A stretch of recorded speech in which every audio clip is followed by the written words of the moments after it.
Greetings guys, friends and acolytes, and welcome back to Andeddu's Keep. I have been expecting you.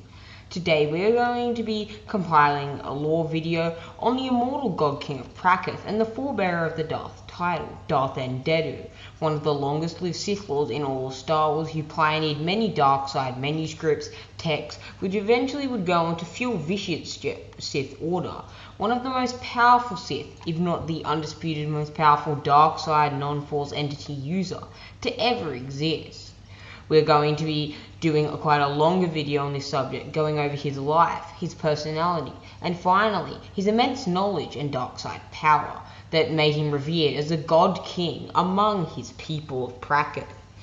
You can of course listen to this while you're cooking, running errands, writing a menial task, or whatever have you. But now, journey with us as we venture to the deep core and uncover the true secrets of Darth Andeddu.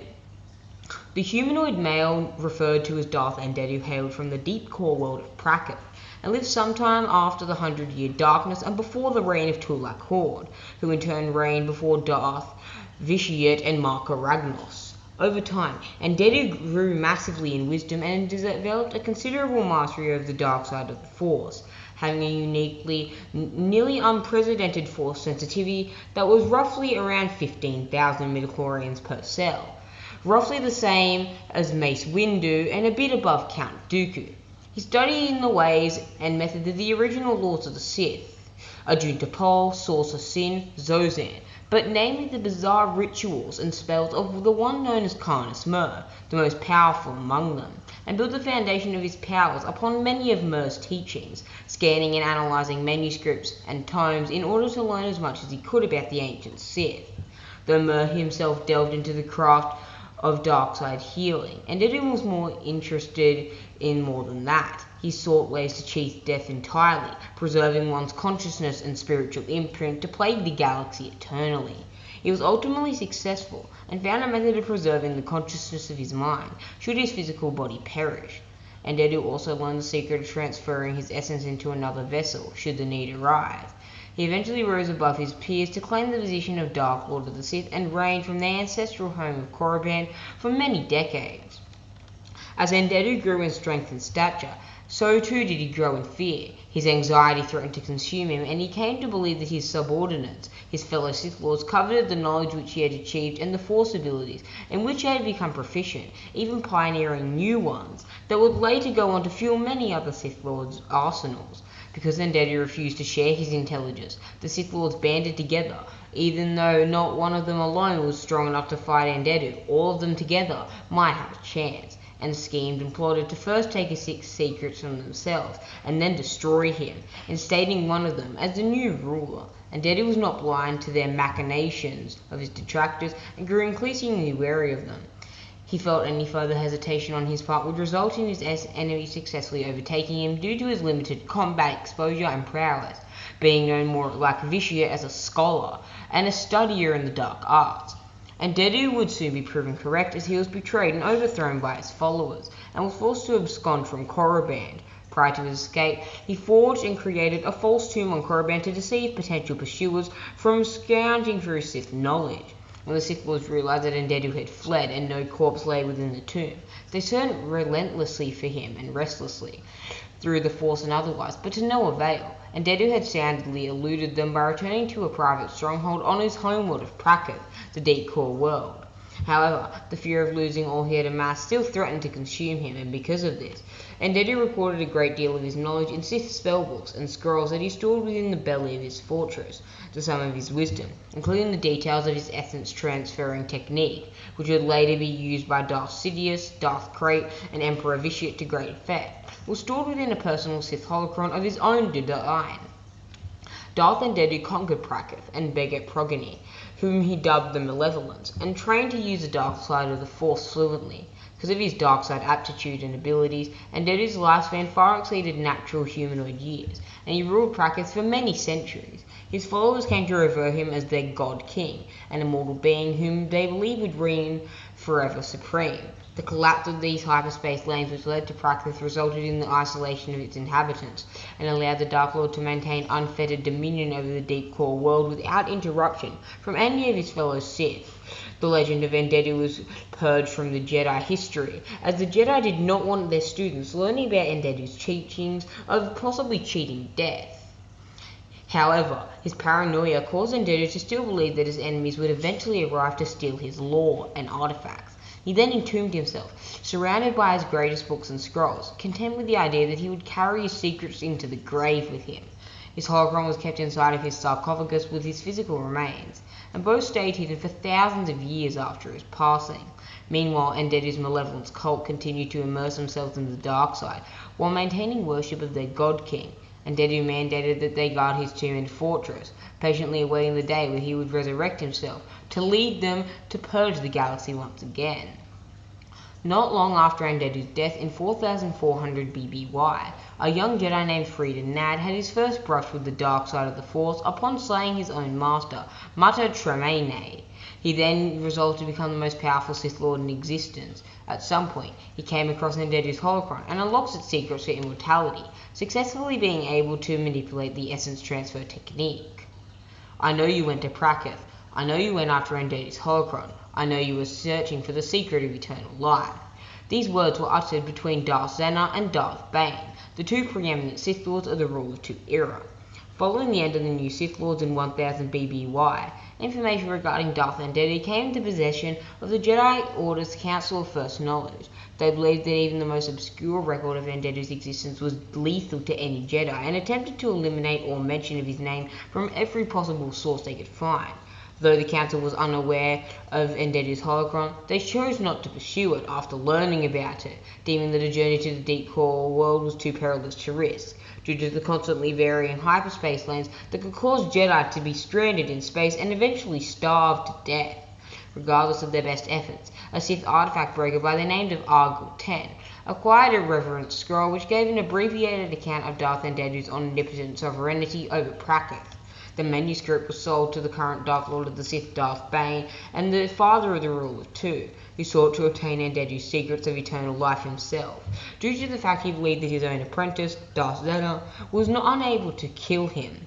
He braved the treacherous hyperspace lanes that led to Prakrith in search of Darth Andeddu's holocron.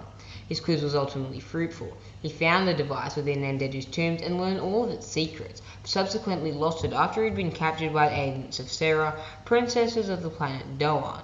Andeddu's holocron would not long remain in her possession either, as this said holocron was later found by Dark Jedi Set Half, who also mastered Andeddu's essence transfer ability and used it to live for many millennia afterwards. Through this holocron, I have access to the long-dead wisdom of Darth Andeddu, the wisdom and power of the Sith. These words were uttered by Darth Tyrannus to Quinlan Vos. By the year 21 BBY, Andeddu's ancient secrets were still preserved in his holocron on Korriban, until it and its contents were sought by a Sith Lord under the guise of Darth Tyrannus, formerly known as Jedi Master Dooku. Rather than retrieve the device himself, Lord Tyrannus sent two of his servants to Korriban, the Dark Jedi Tol Score, and an undercover Kifar Jedi Master named Quinlan Vos. The two fought one another in the Valley of the Dark Lords for possession of Andeddu's famed holocron, with Vos ultimately proving the victor and gaining much favour with Tyrannus. Satisfied that the holocron was now in his custody, Tyrannus activated the pyramidal artifact to manifest a lightsaber-wielding avatar of Andeddu's likeness, from which Tyrannus hoped to obtain the might of the ancient Sith. Also, in reward for Vos's success, Tyrannus revealed one another of the many mysteries to contain within Andeddu's holocron, a bloodshine lightsaber crystal, saying one that had powered Andeddu's own weapon during his time among the living. The crystal was gifted to Vos by Tyrannus, and the Sith Lord kept the holocron for himself. Nearly 40 years later, the holocron of Jedi Master Asil Crimson was discovered in the Bast Castle, the former fortress of the Sith Lord Darth Vader on the planet of Jun. While Crimson's holocron was primarily for the education of young Jedi, it provided some information about Andeddu, suggesting that he was the first Sith to use the Darth honorific, the staple of the Sith religion and ideology. By 40 ABY, research into the origins of the Darth title had also been conducted by a suspected Sith sympathizer named Ingo Wolvard. He surmised that Darth may have been derived from the Rakata word Daritha, meaning emperor. He had also touched upon the possibility of it stemming from a Rakata phrase, Darta, which translated into victory over death. The heretic comes for the same reason it came last time. Its body is failing. It fears that which is consuming it. Darth Andeddu to Darth Krayt. By 137 ABY, over 6 millennia after Andeddu's physical passing, a new Sith Order had claimed sovereignty over the galaxy, created by the fallen Jedi Master named Asherad Heth. During his progression down the path of the dark side of the Force, Heth had been captured and tortured by the extragalactic Yuzong Vong species, who implanted their Yorick cool slave seeds in him. Though able to combat the effects of the seeds through his growing strength in the dark side and periods in stasis, Heth was slowly losing his battle with them. He eventually assumed the mantle of Dark Lord under the moniker of Darth Krayt, and created his one Sith Order. However, he feared that the Yuzong Vong seeds would consume him, for he was fully able to impose his will over the galaxy and become the most powerful Force user to ever live. Krayt's own strength and wisdom had proved insufficient in eradicating his infestation, and he sought advice from his personal collection of Sith artifacts and lore on how to do so. One of the objects in his possession was Darth Andeddu's holocron, and from it, Krayt learned that after Andeddu's death, his mind had survived to maintain control over his body.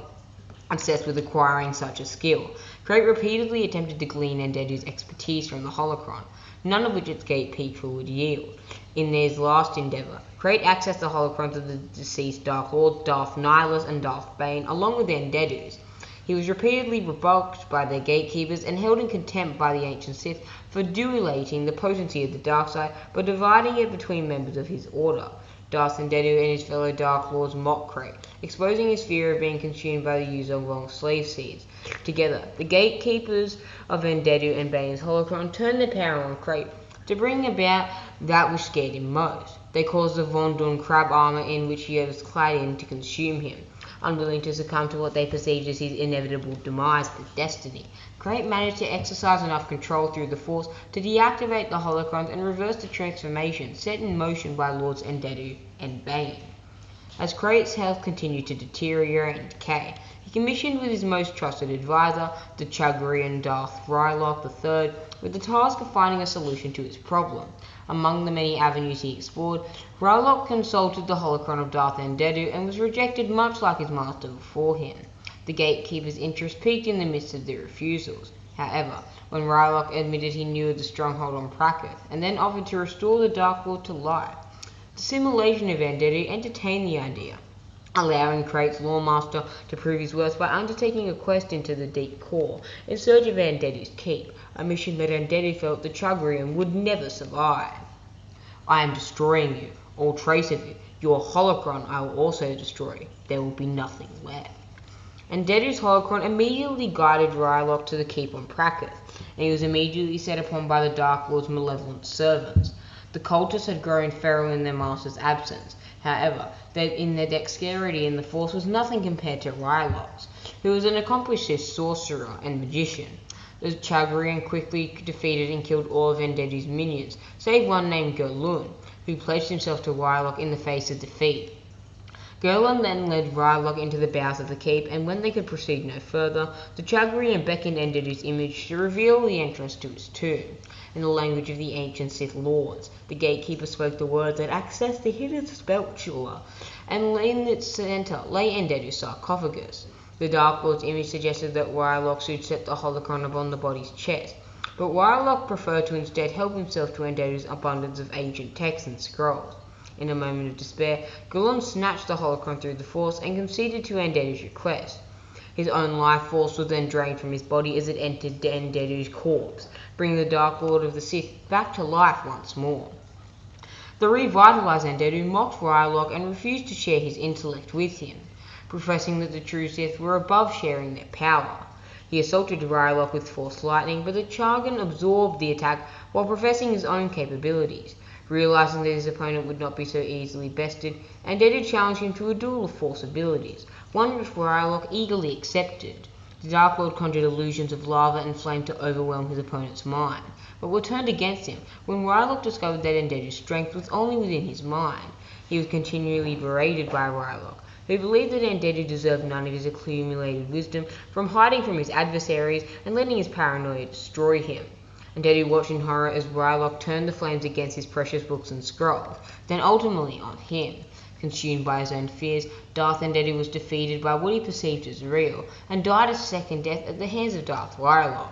His corpse was levitated by the Chagrian, who placed it back within the sarcophagus that had housed it for generations. The destructions of Andeddu's hoard had only been a ruse by his opponent. However, everything remained intact, and after some time studying them, Rylock concluded that none of the material contained anything useful for his purposes. He collected several of the ancient texts of value before leaving Andeddu's fortress for good, in search of means by which he could save Darth Prey.